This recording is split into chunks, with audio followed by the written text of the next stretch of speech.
Hello বন্ধুরা, good morning. কেমন আছো তোমরা সকলে? আশা করছি তোমরা সকলেই অনেক ভালো আছো আর সুস্থ আছো। সকাল এখন 9:45 মতো হবে। এখন থেকেই আজকের ব্লগটা শুরু করলাম, তাও আবার রান্নাঘর থেকে। আজকে জানো তো ঘুম থেকে উঠতে অনেক লেট করে ফেলেছি, বিকজ এখন তো বেশ ভালোই ঠান্ডা পড়েছে, আর ঠান্ডা ঠান্ডা ওয়েদারে জানোই তো ঘুমটা বেশ ভালোই হয়, ওই কারণে ঘুমটা বেশ ভালোই হচ্ছিল। আর এদিকে মেয়ের স্কুলও তো যাচ্ছে না, সেই জন্য ওঠার চাপটাও ছিল না, তো ভালোই ঘুমাচ্ছিলাম। তো হঠাৎ ঘুম থেকে উঠে দেখি 8:10 বেজে গেছে। আমি বললাম ভাই কী করব, তো উঠে তাড়াহুড়ো করে ঘরটা মুছে নিলাম, যা ঘরটা ঝাঁটি দিয়েছিল তো আমি মুছে নিয়ে সোজা রান্নাঘরে ঢুকে পড়লাম। কালকে রাত্রেই মটরটা ভিজিয়ে রেখেছিলাম, মানে কালকে রাত্রেই আমি প্ল্যানিং করে রেখেছিলাম আজকে তোমাদের দাদা ভাইকে ঘুগনি আর রুটি করে দেবো। তো একদিকে কুকারে ঘুগনি আলু সিটি মারতে বসিয়ে দিয়েছি, আর একদিকে আমি চা করে নিলাম, সবাই মিলে চা খেয়ে নিলাম। ভীষণ ভীষণ ভীষণ তাড়াহুড়োর মধ্যে আজকে টিফিনটা করছিলাম জানো তো। একদিকে তোমাদের দাদাভাই অফিস যাবে বলে বাথরুমে ঢুকে পড়েছে স্নান করতে, আর একদিকে ননদের ছেলে যাবে খেলতে ইডেন গার্ডেনে, ওর 10:30টার সময় খেলা রয়েছে, তো ও খেয়ে যাবে। তো আমাকে তো সময়ের মধ্যে করতে হবে, কি করে করব, এদিকে সিটিই পড়ছিল না। বলে না যেদিন একটু কাজে তাড়াহুড়ো থাকে সেদিনই আমাদের সাথে এরকম ঘটনা ঘটে। তো যাই হোক, একদিকে সিটি মারতে বসে দিয়েছিলাম, আরেকদিকে মশলাটা করে নিয়েছিলাম। তারপরে সিটিটা পড়তে হাওয়া বের করে সঙ্গে সঙ্গে ঘুগনিটা করে নিলাম। রুটি হয়ে গেছে, একদিকে যা রুটিগুলো আমাকে বেলে দিচ্ছিল আর আমি একদিকে ভাজছিলাম। রুটি হয়ে যাওয়ার পরে ননদের ছেলেকে আগে খেতে দিয়ে দিলাম, কারণ ওকে মাঠে সময় মতো পৌঁছাতে হবে তার জন্য। তারপরে তোমাদের দাদাভাইয়ের টিফিনটাও রেডি করে দিয়েছি। আর আমাদের রুটিগুলো আমরা পরে করেছিলাম, কারণ আগে ওদেরকে ছেড়ে দিই, তারপরে আমাদেরটা না হলে পরে হবে। আর এই যে এখন দেখো ননদের ছেলে খেয়ে দিয়ে চলে যাচ্ছে বাড়ি থেকে ও চলে যাবে খেলতে। আর তোমাদের দাদাভাইও বেরিয়ে পড়েছে, ওর টিফিনটা আমি আবার বাইরে দিতে এলাম, আর ও ফোনে কথা বলছে। তো যাই হোক, ও চলে গেল, ওকে টাটা বাই বাই করে আবার ঢুকে পড়লাম রান্নাঘরে। সবার জন্য রুটি করে নিলাম, ভাসুর যা আমার মেয়ের সবার জন্য রুটি আরও করে এখন আমি টিফিনটা করেও নিচ্ছি। ভাবলাম আগে টিফিন করে নিই, তারপরে গিয়ে কাজবাজ শুরু করব, না হলে অনেক সময় কি হয় কাজ করতে করতে টিফিন করার কথাই ভুলে যাই। আর তাছাড়া আজকে ঘুগনিটা বেশ ভালো হয়েছিল, দেখে মনে হচ্ছিল, মানে এত সুন্দর একটা স্মেল আসছিল, না খেলে নয়, মানে আমি লোভ সামলাতে পারলাম না, তাই খেয়েই নিলাম। যাই হোক, পেট পুজো হয়ে গেল, তারপরে আমি কাজে লেগে পড়লাম আবারও। আর হ্যাঁ, তার মাঝখানে আরও একটাও কাজ করে ফেলেছি, বিছানাপত্র আরও সব গুছিয়ে নিয়েছি, সেগুলো আজকে সব অফ ক্যামেরায় করে নিয়েছি, কারণ প্রায় দিন তোমাদের সাথে শেয়ার করি, আজকে আর ভালো লাগেনি শেয়ার করতে একই জিনিস। তো রবিবার দিন জানো তো তোমাদের দাদা ভাই আর আমার ভাসুর গেছিলো মাসকাবারি বাজার করতে, সেই বাজারগুলো এখনও গোছানো হয়নি, মানে বলতে পারো সময়ই পাইনি। তো এখানে কী কী আছে একটু তোমাদেরকে বলে দিই। এই দেখো, খেজুর, কাজু, কিশমিশ, তারপরে ডালিয়া, 5 ফোড়ন, রাঁধুনি, হারপিক, সয়াবিন, নুন, বিস্কিট, অনেক রকমের বিস্কিট রয়েছে, ছোলা, মটর, কাবলি ছোলা, ম্যাগি, পাঁপড়, চিনি, আর কি বলে ফুচকা, নানান রকমের আরও কী কী ছিল আমার মনে নেই, তবে রুটিটা কালকে এসছে, মানে রুটিটা সেদিনের নয়। মাসকাবারি বাজার বলতে শুধু এটুকুই নয়, আরও অনেক কিছুই থাকে, তবে আমি অনেক কিছু আনিনি, কারণ কি জানো, এখানে আমি একটু বুদ্ধি খাটাই। যেমন আগের মাসে কিছু মুদিখানা বাজার থেকে গেছে, তো সেই কারণে যেগুলো থেকে গেছে সেগুলো আমি আনতে বলিনি। যেমন ধরো চাউমিন বা পাস্তা, হলুদ গুঁড়ো, লঙ্কা গুঁড়ো, জিরে গুঁড়ো, আর 5 ফোড়ন, আরও অনেক কিছু থেকে গেছে, তো সেগুলো যেগুলো যেগুলো মানে আছে সেগুলো আর এ মাসে আনতে বলিনি। যদি টুকিটাকি লাগে তাহলে পাশের দোকান রয়েছে সেখান থেকে নিয়ে নেব। আর তেল আমাদের একদমই 10 কিলো করে চলে আসে, টুকিটাকি আর কিনতে হয় না। টুকিটাকি কোনগুলো কিনতে হয় জানো, এই হয়তো বিস্কুট কিংবা মুড়ি, চিনি, কর্নফ্লাওয়ার, এইগুলো টুকিটাকি কেনার থাকে, তেমন কিছু থাকে না। যাই হোক, এই যে 2 বালতিতে আমি ভরে নিলাম সব জিনিসপত্র। আর এই মাসকাবারি বাজারগুলো আমরা একটা বালতির মধ্যে রাখি, মানে একটা বড় বালতির মধ্যে রাখি। তো এই যে দুটো ছোটো ছোটো বালতিগুলো দেখতে পেলে না, এগুলো আমরা সেদিন সরকার থেকে পেয়েছি। আমাদের বাড়ির কাছে লোকে গাড়ি করে নিয়ে এসেছিলো, বললো যে সরকার থেকে দিচ্ছে। তো আমাদেরকেও 4টে দিয়েছে, মানে 2 ভাই যে, সেই জন্য দুটো দুটো 4টে দিয়েছে। যাই হোক, খুবই ভালো হয়ে গেছে, অনেক কাজে আমাদের লেগে গেল। সেইগুলো বালতির মধ্যে ভরে নিলাম। আর এই ডিবেগুলোতে খেজুর, কাজু বাদাম, কিশমিশ, সুজি, সিমুই সব এক একটা ডিবে করে ভরে নিচ্ছে। মাসকাবারি বাজারগুলো আমি এইভাবেই গুছিয়ে রাখি।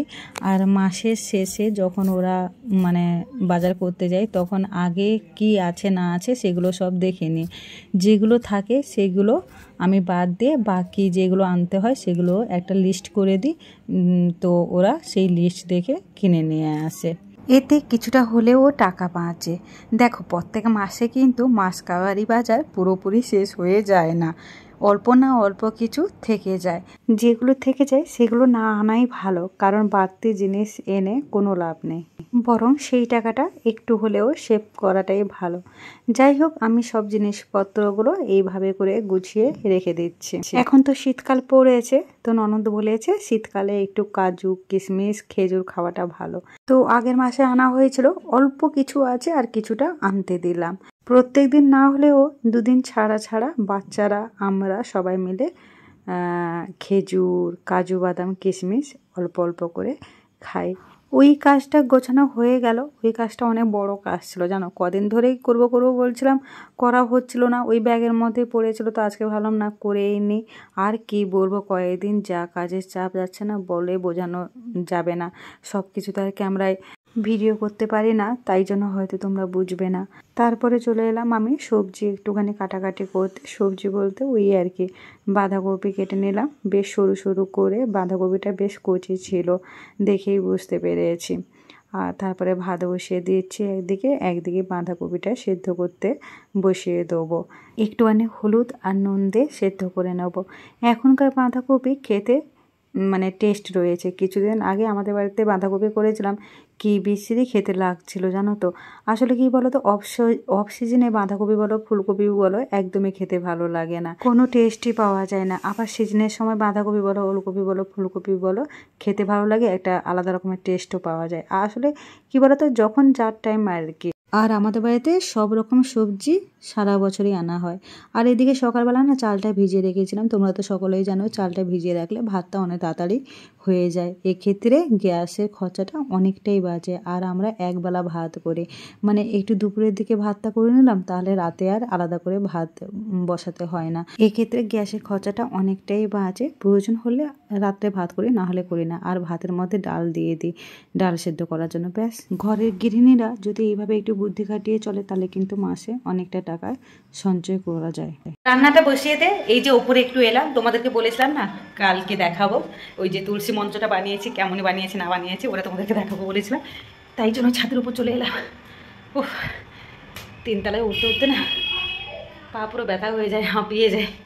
এই যে তুলসী মঞ্চটা বানিয়েছি, এখানেই বসাবো, মা তুলসীকেও বসাবো আর মা মনসাকেও বসাবো, পাশাপাশি বসাবো, তাই জন্য একটু বেশি বড় করে করেছি আর কি। আর এই যে টাইলসগুলো দেখতে পাচ্ছ, এগুলো আমি বসিয়েছি। এই টাইলসগুলো তো মানে আমাদের যে টাইলসের কাজ যখন হয়েছিল, তখন তো এই টাইলসগুলো বেজে গেছিলো, মানে টুকরো টুকরো টাইলসগুলো এইভাবে ছিল। তো সেগুলোকে ম্যানেজ করে করে বসিয়েছি, কারণ আমাদের তো আর মেশিন নেই যে টাইলসগুলো কাটবো। সেই জন্য যেরকম টাইলস ছিল সেরকম দেখে দেখে বসিয়েছি। সেই জন্য অনেক মানে এখানে ব্ল্যাক, এখানে ব্লু, ওখানে হোয়াইট এরকম হয়ে গেছে।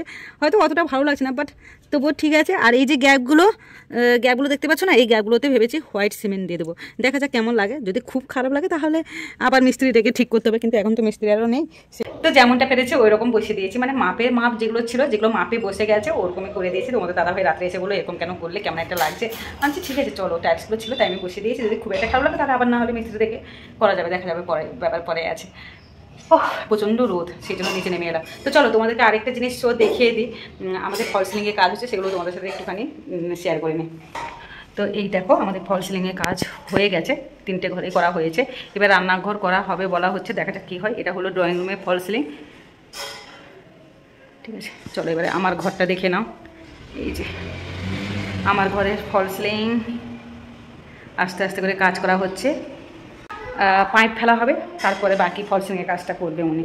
হলো ভাসুরের ঘরে ফল সিলিং, দাদার ঘরেরটা একদমই সিম্পল করছে। যাই হোক, সে তো হলে বুঝতে পারবে। এই হলো ভাসুরের ঘরে ফল সিলিং। আর এখানে ওই পুরনো জিনিসপত্র কিছু রয়েছে, এগুলো শ্বশুর মশাই আর শাশুড়ি মায়ের সব জিনিসপত্র এখানে রাখা হয়েছে। তো যাই হোক, এই দুটো জিনিস দেখানোর জন্য আমি ওপরে এলাম। তো চলো যাই, নিচে আবার কাজ আছে। বাঁধাকপিটা এতটাই কচি ছিল যে ছাদ থেকে নেমে আসতে না আসতে সেদ্ধ হয়ে গেছে। আর দেখো, এইদিকে ভাতটাও হয়ে গেল।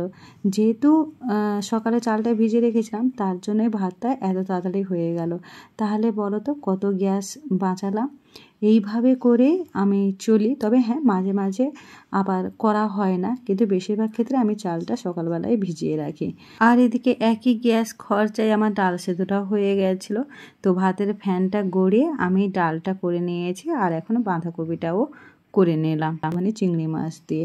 মাছের মাথা দিয়ে বাঁধাকপি খেতে ভালো লাগে, কিন্তু আমাদের বাড়িতে আবার কেউ পছন্দ করে না। মানে আমার ভাসুর একদমই পছন্দ করে না, বলে নাকি আঁশ গন্ধ করে। হ্যাঁ, ঠিকই বলে, আঁশ গন্ধ করে। আসলে গরম গরম খেলে ভালো লাগে, আঁশ গন্ধ করে না। কিন্তু একটু ঠান্ডা হয়ে গেলে তরকারিটা না বেশ আঁশ গন্ধ ছাড়ে। আর তরকারির মধ্যে আঁশ গন্ধ হলে কারোরই খেতে ভালো লাগে না। পরে খাওয়ার সময় ডিম ভাজা করে নিয়েছিলাম, আর এখন রান্নাঘরটা পরিষ্কার করে নিলাম। তোমাদের সাথে আবারও দেখা হচ্ছে রাত 8টা, সাড়ে 8টার সময়। আজকে সবাই কাজ থেকে তাড়াতাড়ি ফিরে এসেছিল। এসে ভাসুরের খুব ইচ্ছে হলো যে KFC খেতে যাবে, তো সকলে মিলে বেরিয়ে চলে এসেছিলাম KFC খেতে। এই কি হচ্ছে রে? হ্যাঁ, ও বাইরে থেকে এলে হ্যান্ড ওয়াশ করতে হয়। ও